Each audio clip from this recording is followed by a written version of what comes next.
avec moi en plateau pour en parler le député Likoud Nir Barkat. Bonjour, merci d'être avec nous sur i24. Salam Julia. Parler évidemment de cette situation. D'abord parce que vous faites partie de ceux qui soutiennent cette opération et veulent la mener jusqu'au bout. Qu'est-ce que ça veut dire pour vous jusqu'au bout ?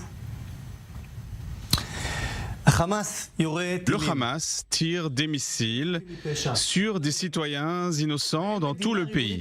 Et aucun pays souverain au monde ne pourrait accepter des missiles sur la tête de ses citoyens. C'est pourquoi l'État d'Israël doit prendre son temps, doit frapper le Hamas, ses hauts responsables, ses infrastructures, son armement bien sûr, sa capacité de fabriquer de l'armement, tous les moyens qui lui permettent d'agir de manière terroriste face à Israël. Et il faut maintenant aller jusqu'au bout et il faut leur ôter la motivation de s'en prendre pour Israël. C'est cela notre objectif. Nous avons besoin de ce temps et jusqu'à ce que le Hamas soit à genoux. Nous devons faire en sorte que le Hamas soit à genoux et encore ensuite continuer jusqu'à ce que nous décidions que nous mettons fin à cette opération. C'est le Hamas qui a commencé, c'est nous qui allons la terminer. Alors justement, on va terminer, admettons on va même gagner, mais est-ce que la victoire militaire sera suffisante et qu'est-ce que vous voulez pour la bande de Gaza ? Tout d'abord, malheureusement, nous avons quitté la bande de Gaza il y a 15 ans. Il y avait des gens dans le monde qui pensaient que Gaza peut devenir le Singapour du Proche-Orient. Et après le départ d'Israël, et beaucoup d'argent, beaucoup de dons ont afflué vers la bande de Gaza. Et en fin de compte, au lieu de bâtir leur économie, au lieu de coopérer avec Israël, au lieu de chercher le moyen d'améliorer la vie des habitants, ils ont investi dans des infrastructures terroristes pour creuser des tunnels, pour fabriquer des missiles.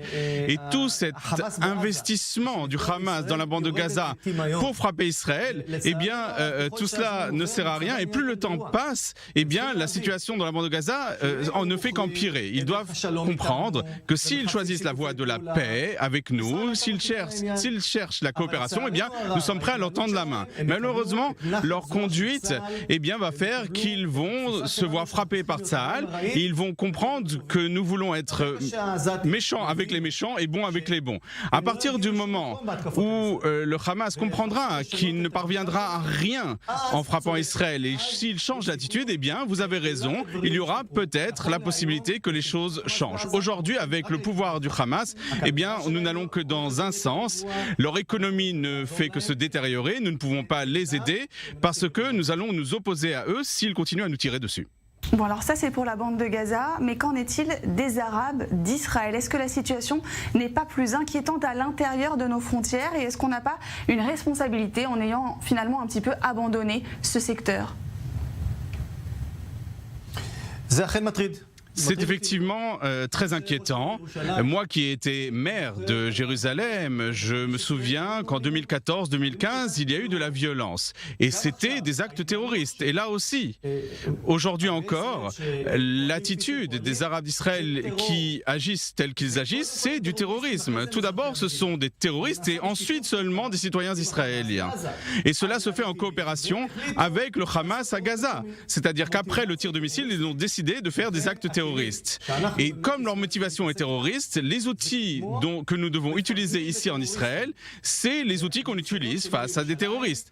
Et de mon expérience à Jérusalem, dans ce type de situation, il faut les attraper un par un, qu'ils payent un lourd tribut. La police va enquêter, va les traduire en justice, aussi bien justice pénale que justice civile, pour s'assurer que tous ceux qui ont fait des actes terroristes sont pris à des juifs, payent un lourd prix. On ne peut pas faire autrement. Il faut atteindre toutes ces personnes pour qu'ils payent un lourd tribut. Aujourd'hui, j'étais à Akko et cette semaine, j'ai été à Lod. Il y a aussi des Arabes qui pensent autrement. Nous serions ravis, d'ailleurs, nous sommes ravis de coopérer avec des citoyens arabes qui recherchent la coopération. Il y en a, c'est peut-être d'ailleurs la majorité. Mais on ne peut pas laisser passer ce qui s'est fait jusqu'à ce qu'on traduise en justice tous ceux qui ont participé à ces actes terroristes. Alors on revient quand même sur la situation à Jérusalem parce que tout a commencé là-bas et vous avez été le maire de cette ville. Selon vous, quelle est la solution? Parce qu'il faudra bien en trouver une de solution. Est-ce que vous pensez que la coexistence est toujours possible dans cette ville? Je le dis sans équivoque, je crois en la coexistence, mais pour parvenir à cette coexistence, il faut frapper les méchants et il faut encourager les bons. C'est cela la règle au Proche-Orient. Et la majorité des habitants arabes de Jérusalem veulent une vie normale, ils veulent de l'éducation, ils veulent de l'emploi et nous leur donnerons avec plaisir. Au Likoud, nous sommes engagés pour améliorer la vie des habitants arabes. Mais si certains prennent la voie du terrorisme, eh bien, ils seront frappés par l'État d'Israël, par l'armée si c'est dans la bande de Gaza, par la police si c'est à Jérusalem. Et cette pensée dit, en fait, nous serons ravis de coopérer avec ceux qui se comportent bien, mais nous savons aussi être agressifs quand il le faut et très fort. Et cela va de concert. Merci beaucoup Nir Barkat pour avoir accepté notre invitation sur Actuality4 News. Merci et bonne fête à tous.